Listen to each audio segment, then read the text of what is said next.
Jean-Pierre Coff, votre almanach 2016 vient de paraître chez Flammarion avec des menus pour chaque jour de l'année en fonction des saisons, des adresses de fournisseurs, des conseils, des petites histoires du passé, du genre que s'est-il passé à la même date en 1812 ou en 1970. On pensait que l'almanach allait définitivement disparaître des librairies avec l'avènement d'Internet. Vous faites de la résistance. Mais parce que ça existe depuis très longtemps. Ben Un oui. des premiers almanachs, c'était Rabelais, ne l'oublions pas. Et que c'était déjà des trucages. Je ne veux pas dire que le mien est un truc, mais n'oublions pas que c'était avant tout de la médecine parallèle, des trucs pour maigrir, grossir, se soigner de tout, de la goutte, etc.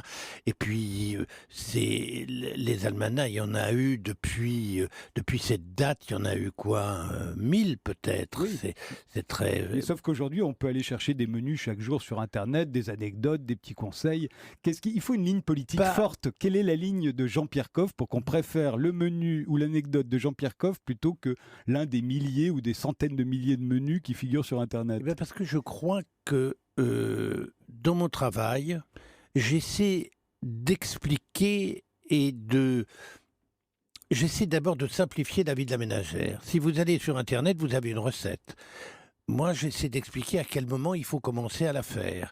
Mon idée, c'est de simplifier la vie des gens et surtout de leur proposer de manger à leur saison, c'est-à-dire de respecter les saisons, ce qui me paraît fondamental d'abord, pour faire des économies, qui est mon deuxième thème, et bon marché, parce que je pense que je donne là 366 recettes quotidiennes qui sont bon marché. Même plus, puisqu'il y en a plusieurs pour chaque jour. Oui, enfin le samedi et le dimanche, oui, parce que je préviens que on peut recevoir des amis, que l'amitié c'est quand même fondamental, enfin l'échange, le partage quand on est autour d'une table, ce qu'on a un peu oublié, il faut bien le dire, et c'est ce que je défends là.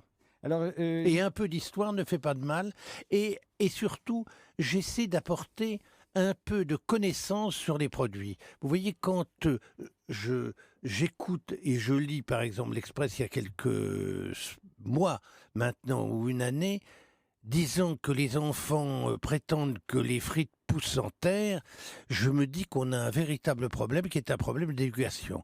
Et ça, il faut quand même le prendre en compte. Alors, modestement, dans l'almanach, j'essaie d'expliquer que effectivement, il y a des jardins, que ça pousse, qu'il y a des saisons, et que c'est meilleur quand c'est frais que pas frais. Voilà. C'est assez simple, hein, mon almanach. Vous savez, moi, je prétends pas c'est assez simple, Jean-Pierre Coff, mais tout de même, la recette de chaque jour, c'est une vraie recette. Il y a au moins 2 plats par jour, Oui, donc vous un faites la dessert. vraie recette. Il faut faire les courses soigneusement, il faut cuisiner, c'est-à-dire...